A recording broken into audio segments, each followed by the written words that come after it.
नमस्कार मित्रांनो, तू रे माझा मितवा मालिकेच्या आजच्या भागामध्ये आता अंजलीताई ही बाहेरून चिंटू दरवाजा उघड असा आवाज देत असते. त्याच वेळेला तो दरवाजा उघडतो आणि विचारतो की काय झालं ताई, तू इतकी पॅनिक का आहेस?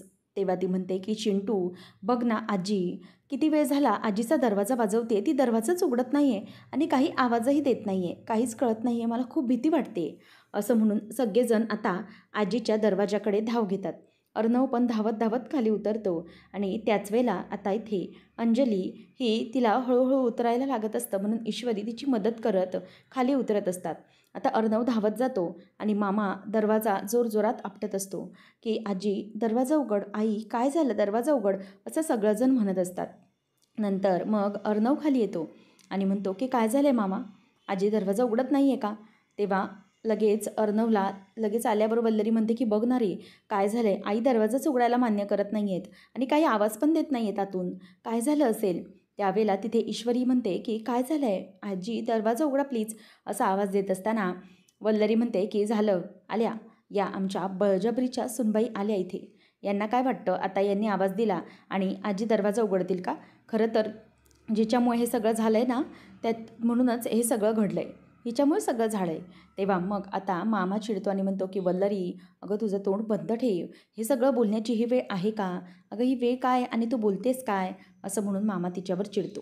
तेव्हा मग आकाश म्हणतो की डॅड, मला असं वाटतं की आजी दरवाजा उघडत नाही आहे, तर दरवाजा हा तोडावा लागेल. तेव्हा मग आकाश आणि अर्णव दोघंजणही दरवाजा तोडण्याचा प्रयत्न करतात आणि दोघंही जोरात धक्का मारतात. त्यावेळेला दरवाजा पटकन उघडतो आणि सगळेजण समोर बघतात तर आजी तिथे अशी शांत झोपलेली असते. सगळेजण बघतात आणि त्यांना धक्काच बसतो. आजीचं काय झालंय? सगळेजण धावत धावत तिच्याजवळ येतात. आजी, आजी अगं उठ ना, काय झालंय तुला? तेव्हा अंजली पण तिच्या बाजूला बसलेली असते. मामा पण आजीच्या डोक्यावरून हात फिरवत असतो की आई अगं काय होतंय तुला? तेव्हा आजी उठ ना, अगं डोळे उघड ना, असं अंजली म्हणते आणि नंतर ती म्हणते की मामा, अरे हिचं अंग गरम लागतंय, बहुतेक हिला ताप आलाय, अंग बघ ना किती गरम झालं हिचं, असं म्हणून अंजली आता घाबरत असते. त्यावेळेला वल्लरी म्हणते की आई, आईंची काय अवस्था झाली आहे, मला ना आईंची ही अवस्था बघवतच नाही आहे. तेव्हा मग ती मुद्दामच पुन्हा एकदा ईश्वरीवर ब्लेम लावत म्हणत असते की हे बघ, हे मुली, हे सगळं झालं आहे ना, हे तुझ्यामुळे झालं आहे. आमच्या आईची अवस्था ही ज्या काही झाली आहे ना, ती तुमच्यामुळे झाली आहे. आलं आहे का लक्षात? तू अशी आली आहेस ना अचानक लग्न करून, बळजबरीची सून म्हणून, याचाच त्रास आमच्या आईंना होतो आहे आणि म्हणून त्यांची अशी अवस्था झाली, नाही तर त्या कशी अशा अचानक आजारी पडतील. तेव्हा मग लगेचच वल्लरी म्हणते की अर्णव, हे सगळं झालं आहे ना, हे तू हिला घरात लग्न करून आणलेस ना म्हणून झालं आहे. परंतु तुला माझं तोंड दिसत असेल, पण मी जे काही बोलते आहे ते खरंच बोलते आहे. त्यावर आता लगेच मामा म्हणतो की अगं वल्लरी, प्रसंग काय आणि तू बोलतेस काय? जरा तुझं तोंड बंद ठेवशील का? अगं इथे आईची काय अवस्था आहे, आम्हाला काळजी वाटते आहे ना तिची. तेव्हा ती म्हणते की हो मलाही काळजी वाटते, तुम्हाला काय माहिती आहे? हो मला आईंची खूप काळजी वाटते आहे. आता काय करू, माझा जीव ना नुसता टोचतोय त्यांना असं त्रासामध्ये बघून. तेव्हा मामा काहीच बोलत नाही. अर्णव म्हणतो की आकाश, अरे प्लीज जरा डॉक्टरांना फोन लाव, त्यांना सांग की एमर्जन्सी आहे म्हणून. आणि त्यामुळे आकाश पटकन फोन लावण्यासाठी म्हणून बाजूला निघून जातो आणि त्यावेळेला आता आकाशला तो पुन्हा सांगतो की हे बघ आकाश, पुन्हा एकदा त्यांना कॉल लाव आणि सांग की इमर्जन्सी आहे म्हणून आजीसाठी, ते येतील लगेच, असं म्हणून अर्णव आकाशला सांगतो. आणि खरं तर जे काही घडत असतं त्यामुळे अर्णव खूप डिस्टर्ब असतो. आता काय करायचं त्याला काहीच कळत नाही. तो बाहेर येऊन असाच उभा राहिलेला असतो. तेव्हा तिथे मामा येतो आणि त्यावेळेला अर्णवचं वाक्य म्हणजे अर्णव काय बोलतो आहे ते मामा बघत असतो. तेव्हा अर्णवला आठवत असतं की हे बघ, तू त्या मुलीशी लग्न करून या घरामध्ये आला आहेस, तुझा निर्णय योग्य असेल, परंतु ती मुलगी तुझ्यासाठी योग्य नाही आहे चिंटू, असं आजीचं वाक्य त्याला आठवतं. नंतर मामा म्हणतो की हे बघ चिंटू, हे जे सगळं काही घडतं आहे ना, ते खरंच खूप विचित्र घडतं आहे आणि म्हणूनच मला असं वाटतं आहे की या काळामध्ये आईला सगळ्यात जास्त त्रास होतो आहे आणि म्हणूनच ती असं काहीतरी वागत असेल. तेव्हा अर्णव त्या गोष्टीचा विचार करतो. मामा म्हणतो की हे बघ अर्णव, परंतु आपल्याला यामध्ये खचून जायला नको आहे. जे काही घडतं आहे त्यामध्ये कोणाचाच काही दोष नाही. खरं तर आई पण तिच्या जागी योग्य आहे. आईला असं वाटतं आहे की ईश्वरी तुझ्यासाठी योग्य नाही आहे. तुमच्या दोघांच्याही पत्रिका जुळल्या नाही आहेत ना, त्यावरून आई हा हट्ट घेऊन बसली आहे. मला माहिती आहे आणि तिला तुझीच काळजी वाटते आहे की जर तुझं काही झालं तर ईश्वरीशी लग्न करून, म्हणूनच ती विचार करते. तेव्हा मग अर्णवला आता मामा शांत करत म्हणतो की हे बघ आता अर्णव, आपल्याला शांत डोक्याने निर्णय घेण्याची गरज आहे. त्यामुळे तू प्लीज जरा शांत हो. कुठलाही विचार चुकीचा करू नकोस. त्यावर मामाला तो म्हणतो की हो मला कळते रे, मला आजीची काळजी कळते पूर्णपणे. परंतु मी तिला कसं समजावू की या कुठल्या सिच्युएशनमधून मी जातोय. दोघीजणही माझ्यासाठी तितक्याच महत्त्वाच्या आहेत. ईश्वरी पण आणि आजी पण. आणि तुला काय सांगणार आहे मी. आता सध्या तर ईश्वरी पण मला प्रत्येक गोष्टीसाठी ब्लेम करते. मी तिच्याशी नॉर्मली जरी बोलायला गेलो तरीही ती माझ्याशी एकही वाक्य धड बोलत नाही आहे. प्रत्येक गोष्टीत ती मला ब्लेम करते. तिला असं वाटतंय मी तिच्याशी लग्न केलं आहे आणि मुद्दाम केलं आहे. त्यामुळे तिला त्या सगळ्यामुळे चिडचिड होते. आणि एकीकडे आजी तिला असं वाटतंय की मी हे सगळं मुद्दाम करतोय. मिस इंदोरशी लग्न करून मी हे सगळं त्यांना टॅकल करण्याचा प्रयत्न केला आहे. परंतु मी करू काय. दोन्ही बाजूनेही मला ऐकावं लागतं आहे.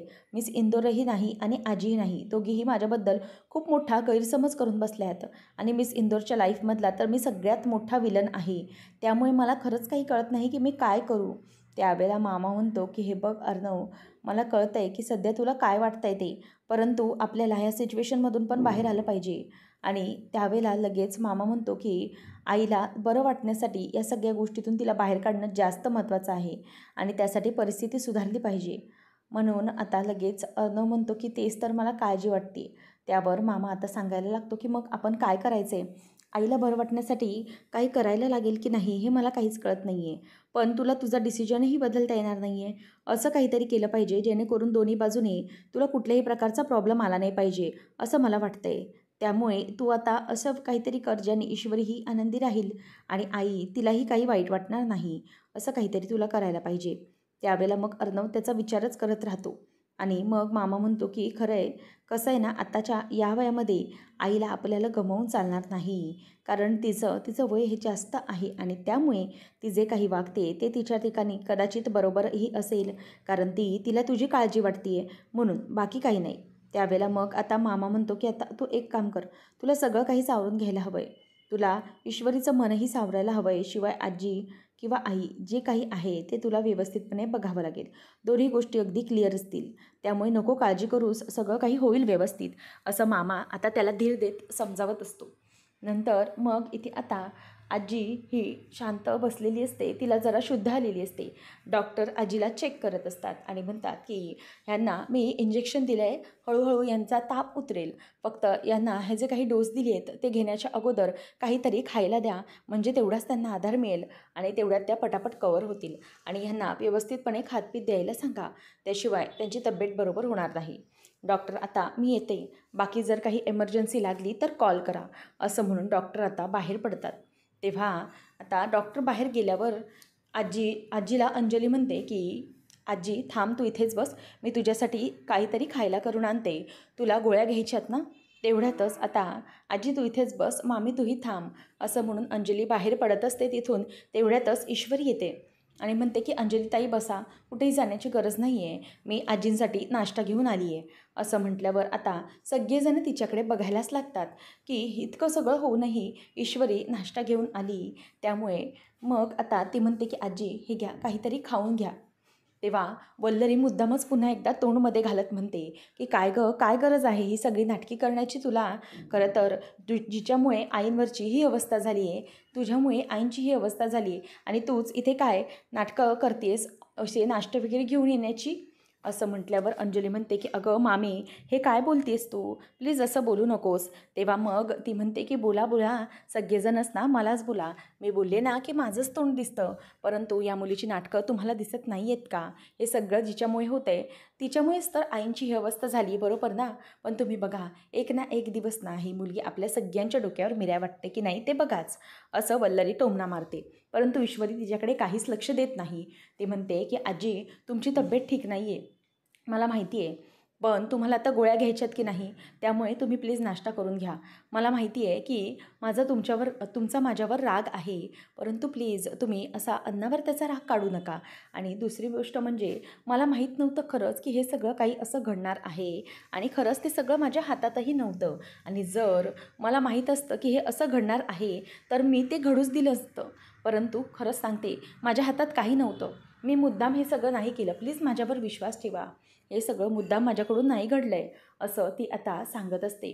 आणि पुढे म्हणते की आजी ठीक आहे. आता हे जे सगळं जर काही झालंच आहे, तर मी एक नक्की प्रयत्न करीन. मी तुमची नातसून असल्या कारणाने या घराचा अगदी व्यवस्थितपणे सांभाळ करीन आणि तुम्ही सांगाल तशा गोष्टी सगळ्या मी व्यवस्थित करेन.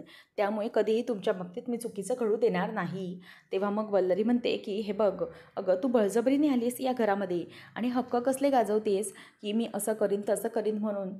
तेव्हा मुद्दाम वल्लरी जे काही ईश्वरी बोलत असते त्याबद्दलच आजीला निगेटिव्ह करत असते. म्हणजे आजी ईश्वरीला एक्सेप्ट करण्याच्या अगोदरच वल्लरी काही बोलून मुद्दाम आजीच्या मनात विष कालवण्याचा प्रयत्न करत असते. आणि नंतर आता अंजली पण म्हणते, की "अगं मामी प्लीज असं नको बोलूस." तेव्हा मामी काही ऐकत नसते. ती म्हणते, की "तुला वाटत असेल अंजली, की ही खरंच खूप चांगली आहे, परंतु तसं ना काहीच नाही आहे आणि म्हणूनच मी हिला सारखं बोलते आहे." त्यावर आता अंजली गप्प असते. ईश्वरी म्हणते, की "आजी, मला माहिती आहे तुम्हाला या सगळ्याचा खूप त्रास होतो आहे, पण आता तुम्हाला गोळ्या घेण्यासाठी हे खरंच खाण्याची खूप गरज आहे आणि तुम्ही स्वतःची काळजी घेण्यासाठी हे लवकर खाऊन घेतलं पाहिजे. म्हणून प्लीज तुम्ही हा सगळा राग असा अन्नावर नका काढू माझ्यावरचा, तुम्ही खाऊन घ्या. आणि हो, तुमची काळजी आहे मला, सगळ्यांनाच वाटते काळजी, त्यामुळे प्लीज असं वागू नका." असं आता ती सांगत असते. आणि प्लीज नाश्ता तरी करून घ्या. तेव्हा मग ती म्हणते, की "हे बघ, अजूनही या सगळ्या घरची जबाबदारी तुझ्यावरती मी दिलेली नाही आहे आणि तुला मी ह्या घरातला हक्कही दिलेला नाही आहे सुनेचा, माझ्या नातसुनेचा. आलं आहे ना लक्षात?" असं आजी बोलून दाखवते. मग त्यावर आजीला ती म्हणते, की "बरं ठीक आहे, तुम्ही नका देऊ हक्क, परंतु निदान औषध घेण्यासाठी खाऊन तरी घ्या." त्यावर ती म्हणते, की "नाही, हे घेऊन जा सगळं, मला तुझ्या हातचं काहीही नको आहे. जा घेऊन ते सगळं." आणि नंतर मग ती म्हणते, की "वल्लरी, माझ्यासाठी काहीतरी नाश्ता आण."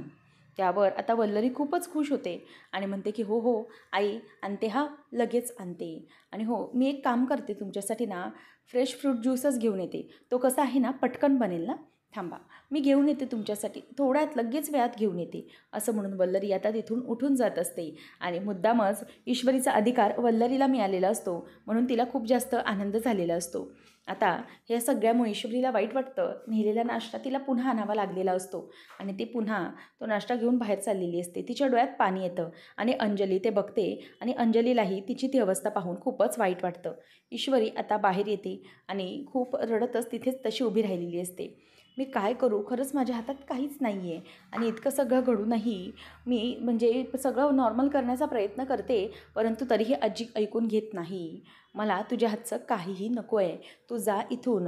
असं बोलल्यामुळे आता ईश्वरीला खरंच खूप वाईट वाटलेलं असतं. तिच्या डोळ्यामध्ये पाणी येत असतं आणि इतकं सगळं सांभाळून घेत असतानाही आजी तिला एक्सेप्ट करायला तयार नाही, त्यामुळे तिला वाईट वाटत असतं. त्यावेळेला आता ईश्वरी तिथे रडत उभी असते. अर्णवच्या हातात फोन असतो आणि मग अर्णव हा ईश्वरीकडे येऊन तिला आवाज देतो, की "मिस इंदोर." तेव्हा ती त्याच्यावर ओरडायला जाणार असते, की "तुम्ही ना." तेवढ्यात तो पटकन बोलतो, की "तुझ्या आईचा कॉल आहे." आता पटकन ती नॉर्मल होते आणि डोळे पुसतच काहीच न बोलता पटकन आईचा म्हणजे सुप्रियाचा कॉल आता घेत असते. तेव्हा सुप्रिया म्हणत असते, की "काय गं इशू, कशी आहेस? बरी आहे ना तुझी तब्येत?" तेव्हा ती म्हणते, की "हो आई, मी एकदम ठीक आहे." आणि ती स्वतःचा आवाज दाबतच आता बोलण्याचा प्रयत्न करत असते, कारण ती रडत असते. नंतर ती म्हणते, की "अगं तुझा फोन कुठे आहे? मी तुझ्या फोनवर खूप फोन केले होते." ती म्हणते, की "आई, अगं मी इथे बाहेर होते ना, कदाचित फोन रूममध्येच राहिला आहे ना, म्हणूनच मला कळलं नसेल." तेव्हा "सगळं ठीक आहे ना घरी?" असं इशू विचारते. तेव्हा सुप्रिया म्हणते, की "हो हो, सगळं काही ठीक आहे, अजिबात काळजी करण्याची गरज नाही आहे. बाबा पण व्यवस्थित आहे, त्यांची फिजिओथेरपी सकाळीच केली आहे मी आणि सगळं व्यवस्थित आहे आता. तू नको काळजी करूस, बाबाही अगदी आनंदी असतात आता." त्यावर लगेच ईश्वरी म्हणते, की "आई, मला म्हणजे सगळं ठीक आहे ना?" तेव्हा ती म्हणते, की "हो हो, सगळं ठीक आहे. आणि नमू आली होती ना तुझ्या इथे, तिने मला सांगितलं आल्यावर, की तुझ्याही घरी सगळं व्यवस्थित आहे तिथे. आणि हो, तुझी ती सासरची माणसं आहेत ना, तीही अगदी चांगली आहेत सगळी स्वभावाने." असं मला नमू सांगत होती. तर इथे ईश्वरीच्या डोळ्यात मात्र पाणी येत असतं, कारण तिला त्या सगळ्याचा बोलण्याचा खूप त्रास होत असतो. आईपासून सगळं ती लपवत असते, काहीच सांगत नसते. नंतर मग सुप्रिया म्हणते, की "हो, मी ऐकलं आहे की सगळं व्यवस्थित आहे. हे बघ इशू, सगळं ठीक आहे ना तिथे? मग तू अजिबात घाबरू नको, सगळं काही व्यवस्थित होईल. थोडा वेळ दे, सगळं काही नीट होऊन जाईल." असं सुप्रिया तिला धीर देत असते. तेव्हा ईश्वरी आता बोलता बोलता तिला पटकन रडण्याचा हुंदका येऊ लागतो आणि ती जोरातच हुंदका देत असते. त्याच वेळेला तिथून सुप्रिया म्हणते, की "काय गं, काय झालं? म्हणजे तू रडतेस का इशू?" तुझ्या रडण्याचा म्हणजेच असा हुंदक्याचा आवाज आला मला. तेव्हा ईश्वरी म्हणते की नाही आई, अगं हुंदका वगैरे काही नाही, मी ना जरा कामामध्ये होते. सुप्रिया म्हणते की बाळा सगळं ठीक आहे ना तिकडे? तेव्हा ईश्वरी म्हणते की हो हो आई, सगळं ठीक आहे, काळजी करण्याची काहीच कारण नाही आहे. तू तिकडे सगळ्यांची काळजी घे, मी आहे, मलाही काहीच प्रॉब्लेम नाही आहे इथे, असं ती मुद्दामच तिला बोलून दाखवते. काहीच खरं सांगत नाही, कारण ईश्वरी असं जर बोलली तर सुप्रिया टेन्शन घेईल आणि बाकीचं बाबांचंही टेन्शन आहेच, त्यामुळे ती तिला काहीच बोलून दाखवत नाही. नंतर मग सुप्रियाला ती म्हणते की आई, बरं चल मी तुझ्याशी नंतर बोलू का? आपण ना नंतर बोलूया, मी ना जरा कामात होते, खूप गडबडीत आहे म्हणून. तेव्हा सुप्रिया म्हणते की हो हो काहीच प्रॉब्लेम नाही आहे, झालं तुझ्याशी बोलणं माझं, फक्त तुला कशी आहेस तेच विचारायचं होतं, बाकी काही नाही. आणि हो इशू, तुला जसं मेळ मिळेल ना तसं मला फोन कर, काहीच प्रॉब्लेम नाही, हरकत नाही आहे, ठीक आहे, असं ती आता तिला बोलून दाखवते. आणि नंतर मग ईश्वरी म्हणते की हो आई, तुम्ही पण काळजी घ्या तुमची सगळ्यांची, आणि असं म्हणून ती फोन ठेवते. आणि फोन ठेवल्यावर तिथेच ती हुंदका देत रडत असते. खरं तर आजीने असं वागली म्हणून ईश्वरी खूप हर्ट झालेली असते आणि तेवढ्यातच आईचा फोन आला, त्यामुळे तिलाही खूप अगदी इमोशनल व्हायला झालेलं असतं. अर्णव तिथे येतो आणि म्हणतो की मिस इंदोर, आय नो हे सगळं जे काही घडतंय त्यामुळे तुला खूप त्रास झाला असेल, बरोबर ना? परंतु प्लीज रडू नकोस ना मिस इंदोर. असं बोलल्यावर आता ईश्वरी त्याच्याकडे बघते आणि म्हणते की काय, रडू नको? रडू नको म्हणजे काय? तुम्हाला कळतंय का? अहो, हे जे सगळं काही घडतंय ते कशामुळे घडतंय? हे जे काही तुम्ही मला वागताय ना, तुम्हाला काय वाटतंय की तुम्ही मला म्हणाल की रड तेव्हा मी रडायचं आणि मी हस तेव्हा मी हसायचं? अजिबात नाही. तुमच्याकडे काय रिमोट कंट्रोल नाही आहे कुठल्याही गोष्टीचा की मी रडत असताना तुम्ही बटन दाबाल आणि ते मी रडण्यात थांबवायचं. अजिबात असं काही होणार नाही आहे. लक्षात ठेवा, तुम्हाला असं वाटत असेल की तुम्ही प्रत्येक गोष्टीवर कंट्रोल करू शकत असाल, तर असं अजिबातच नाही आहे. मला जेव्हा वाटतंय तेव्हा मी रडेन, जेव्हा वाटतंय तेव्हा मी हसेन किंवा बोलेन, आणि मला जेव्हा वाटतंय तेव्हा मी तुमच्याशी भांडेन. समजलं ना? त्यामुळे तुम्ही प्रत्येक गोष्टीत कंट्रोल करण्याचा प्रयत्न जाऊ नका. का करताय तुम्ही हे सगळं? मला सांगा ना. या सगळ्याचा प्रॉब्लेम होतो आहे मला, आणि तुम्ही जे काही वागताय ना त्या सगळ्यामुळे त्रास होतो आहे मला. ते सगळं काही कळतंय ना त्यामुळे वाईट वाटतंय मला.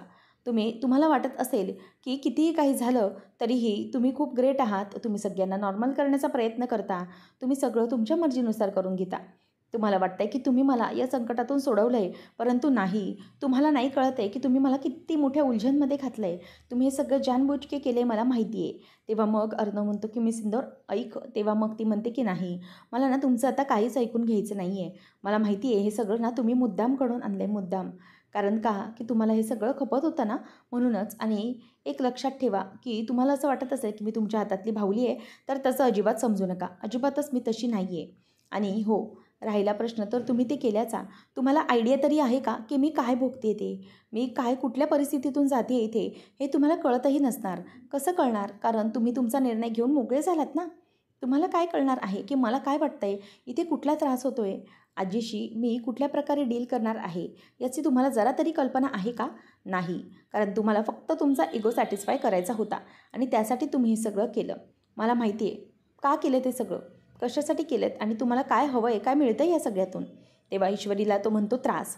ईश्वरी म्हणते की काय त्रास? तो म्हणतो की हो मिस इंदौर, तू हे जे काही वागतेस ना त्यामुळे त्रास होतोय मला, काळजी वाटते तुझी. ईश्वरी म्हणते की नाही, काळजी वाटणारी माणसं ना अशी वागत नाहीत, तुमच्यासारखी तर अजिबातच नाही. त्यामुळे ही काळजी करण्याची नाटकं ना प्लीज बंद करा. अजिबात असली नाटकं मला नको आहेत. असं ईश्वरी तिथून बोलते आणि निघून जाते. त्यावेळेला मग आता तिथून अर्णव म्हणत असतो की मिस इंदौर, खरंच माझं तुझ्यावर खूप प्रेम आहे आणि माझी ही नाटकं नाहीत, असं ती गेल्यावर तो मागूनच म्हणत असतो. आजी ही झोपलेली असते. अंजली रूमच्या बाहेर पडत असते. तेव्हा अर्णव येतो आणि कशी आहे तब्येत आजीची असं विचारतो. त्यावेळेला अंजली म्हणते की हो आजीची आता झोप लागली आहे, म्हणजे औषध वगैरे घेतलं आहे तिने, नाश्ता झाला आहे, आता गाढ झोप लागली आहे, त्यामुळे आपण सध्या तरी तिला डिस्टर्ब नको करायला. तेव्हा मग आता लगेच अर्णव म्हणतो की हो मिस इंदौर, हे सगळं जे काही आजीचं झालं आहे त्यामुळे स्वतःलाच ब्लेम करते आणि तिला या सगळ्यामुळे खूप त्रास होतो आहे खरं तर. तेव्हा मग ती या सगळ्यामुळे मलाच ब्लेम करते आहे आणि ती अजूनही माझ्यावरच चिडते आहे, असं अंजलीला तो आता सांगतो. तेव्हा मग अंजली म्हणते की हो हे बघ चिंटू, काही असलं तरीही आपल्याला सध्या आता या परिस्थितीला सांभाळून घ्यायला हवं. ही परिस्थिती आता खूप कठीण आहे, परंतु आपल्यालाच त्यातून मार्ग काढायला हवा, बरोबर की नाही? किती काही झालं तरी आपल्याला या परिस्थितीतून बाहेर पडता कामा नये. त्यावेळेला अर्णव म्हणायला लागतो की मग नक्की काय करायचं मला समजत नाही आहे. मिस इंदौरचा राग तर काही केल्या जात नाही आहे. तेव्हा ताई म्हणते की एक काम कर चिंटू, एक गोष्ट नक्की होऊ शकते की तू आता ईश्वरीशी काहीतरी चांगलं म्हणजे तिला बरं वाटेल ना असं काहीतरी केलं पाहिजे. अर्णव म्हणतो की आय थिंक सो तिला तिच्या माहेरच्याची आठवण येते. तेव्हा मग अंजली म्हणते की ठीक आहे, एक काम कर, मी जसं म्हणते ना तसं आता आत्ता तू कर. तेव्हा मग अर्णव हो ताई ठीक आहे चालेल ऐकतो असे तिला बोलून दाखवतो. आणि मग नंतर या सगळ्या गोष्टी काय घडणार आहेत याचा विचार तो करू लागतो. ईश्वरी ही कपड्यांच्या घड्या करत तिच्या कपाटात ठेवून देत असते. तेवढ्यात तिथे अर्णव येतो आणि म्हणतो की एक मिनिट मिस इंदौर, तू काय करतेस आता? ती म्हणते की दिसत नाही आहे, काम करते. मग त्यावर तो म्हणतो की थोड्या वेळाने तयार व्हायला लाग, आपण दोघंजणही जातो आहे बाहेर. तेव्हा ती म्हणते की आपण दोघं कोण? तेव्हा मग तो म्हणतो की तू आणि मी. तेव्हा ईश्वरी म्हणते की नाही, मला काहीच गरज नाही आहे येण्याची आणि मी तुमच्यासोबत कुठेही येणार नाही आहे. तेव्हा मग आता लगेच तो म्हणतो की अगं मिस इंदौर, खरंच खूप महत्त्वाचं काम आहे ना, त्यासाठी म्हणतो आहे मी. तेव्हा ती म्हणते की कोणाचं महत्त्वाचं काम आहे? तुमचं महत्त्वाचं काम आहे ना, तर मी अजिबातच येणार नाही. तुमच्या कामासाठी मी कुठल्याही प्रकारे तिथे पुन्हा येणार नाही आहे. तुमचं महत्त्वाचं काम असेल ना ते तुम्ही बघा, मला सांगू नका, असं सरळ ती बोलते आणि ती तिचं कामाला पुन्हा लागते. त्यावेळेला मग तो म्हणतो की एकदा शेवटचं विचारतोय, तू येणार आहेस की नाही? त्यावेळेला मग ती म्हणते की हे काय आहे? एकदा सांगितलं ना समजत नाही का? नाही येणार आहे मी. त्यावेळेला मग आता लगेच अर्णव म्हणतो की ठीक आहे, तू येणार नाही आहेस, मग हरकत नाही, मग मला तुला उचलून घेऊन जावं लागेल. त्यावेळेला ईश्वरी म्हणते की काय बोलताय हे तुम्ही? मग तो म्हणतो की हो, तुला मी व्यवस्थित सांगितलं की महत्त्वाचं काम आहे, जायचं आहे, परंतु तुला ऐकायला येत नाही आहे. मग ठीक आहे, माझ्याकडे काय ऑप्शन आहे, मग मला तेच करावं लागणार आहे. असं म्हटल्यावर आता ईश्वरी म्हणते की एक मिनिट मागे राहायचं. तेव्हा अर्णव म्हणतो की हो, तसंही आज माझं जिम झालेलं नाही आहे, तर तुला उचलून घेतलं तर माझं वेटलिफ्टिंग पण होऊन जाईल ना. त्यावर आता लगेचच ती म्हणते की दूर व्हा, अजिबात हात लावायचा नाही, माझं हे कराटे झालं आहे माहिती आहे ना तुम्हाला. तेव्हा मग आता अर्णव हा तिच्याकडे येतो आणि म्हणतो की ठीक आहे, तू नाही येणार आहेस का? चालेल, तसं मग मी एकटाच जातो. ते काय म्हणतात ते रिच्युअल मांडव. तेव्हा ईश्वरी म्हणते की हो, मांडव परतनी. मग ती म्हणते, तो म्हणतो की ठीक आहे, ताईने सांगितलं होतं मांडव परतनीसाठी जायचं आहे. ठीक आहे, जर तू नशील येणार तर मग मी एकटाच जातो आणि मग तुझ्या जावई म्हणून मी माझ्या सासरी एकटाच जातो. बायको येत नाही आहे तर काय झालं? आणि त्यावर नवीन रिच्युअल आपण सुरू करूया की नवऱ्याच्या बरोबर बायको जात नाही, एकटाच जावईच जातो. अशी आपण नवीन एक रिच्युअल तयार करूया. तो जात असताना ईश्वरी त्याला थांबा, एक मिनिट थांबा असं बोलते आणि म्हणते की मी पण येते. तेव्हा तो म्हणतो आपल्याला दोघांनाही कुठेही जायचं नाही आहे. तेव्हा मग ईश्वरी त्याच्याकडे बघतच राहते आणि अर्णव त्यावर म्हणतो की कुठेही जायचं नाही आहे, मी तर फक्त मस्करी करत होतो, आय एम जस्ट किडिंग. तेव्हा ईश्वरी चिडते आणि म्हणते की तुम्ही ना हे सगळं मुद्दाम करता. तेव्हा तो म्हणतो की ही बडबड बंद कर आणि लवकर तयार हो, आपल्याला निघायचं आहे दोघांना, आलं लक्षात? असं आता तो तिला बोलून दाखवतो आणि ईश्वरीची तो मजाच घेत असतो एक प्रकारे, तिला चीड आणत असतो आणि ईश्वरी तयार व्हायला जाते. आणि पुढच्या भागामध्ये आपण पाहणार आहोत की अर्णव ईश्वरी दोघंही गाडीने निघालेले असतात छानपैकी तयार होऊन. आणि तेवढ्यातच एक फुलवाली ताई येते. ती म्हणते की दादा, ही एकदम फ्रेश टवटवीत फुलं आहेत, घ्या ना, आणि तुमच्या दोघांचाही जोडा ना एकदम मस्त खुलून दिसतो बरं का. असं म्हटल्यावर अर्णव ईश्वरीकडे बघत आता हसायला लागतो आणि ईश्वरी त्याच्याकडे रागाने बघत असते. तेव्हा अर्णव पटकन तिला म्हणतो की ठीक आहे, ती रेडवाले रोजेस द्या. मग ती लाल फुलांचा पुष्पगुच्छ देते आणि अर्णव ते एक फूल, त्यातलं लाल फूल हे ईश्वरी समोर धरतो आणि ईश्वरी अगदी त्याच्याकडे चिडून आणि रागानेच बघत असते. ती त्याला कुठल्याही प्रकारे अगदी हसतच बघत नसते आणि चिडत असते प्रत्येक वेळेला. आणि ईश्वरी आणि अर्णव आता दोघंजणही तिच्या माहेरी निघालेले असतात आणि दरवाजात आल्यावर त्यांचं स्वागत करत असताना सुप्रियाला लगेचच अर्णव म्हणतो की काकू, हे तुमच्यासाठी आहे. आणि हे जेव्हा ती लाल फुलं घेते तेव्हा खरंच तिला खूप बरं वाटतं आणि ईश्वरी पण अगदी तोंडातल्या तोंडातच हसते, कारण तिलाही ते बरं वाटतं. मग दोघा जणांनाही जेवायला बसवलं जातं. त्यावर सुप्रिया म्हणते की इशू आणि अर्णव दोघांनाही एकमेकांना आता घास भरवायचा आहे, असं जेवायला बसायचं नाही. अर्णव, तू घास भरव. असं म्हटल्यावर आता अर्णव जराही विचार न करता पटकन ईश्वरीच्या तोंडात घास अगदी कोंबूनच टाकतो. ईश्वरी त्याच्याकडे बघतच राहते आणि नंतर मग आता ईश्वरीने असं धक्क्याने बघितल्यानंतर त्यावर आता नमू म्हणायला लागते की अगं ईश्वरी, तू काय बघत बसलीस त्यांच्याकडे, तू पण त्यांना घास भरव. असं म्हणून ती आता ईश्वरी ती घास भरवायला सांगत असते. आणि त्याच वेळेला आता ईश्वरी विचार करतच राहते की आता हा घास मी या माणसाला भरवू तरी कसा, आणि तोच विचार करते. आता नेमकं पुढे काय घडणार आहे, किती मजा येणार आहे पाहणं रंजक ठरेल. अशाच अपडेट्ससाठी चॅनलला नक्की सबस्क्राईब करा. धन्यवाद.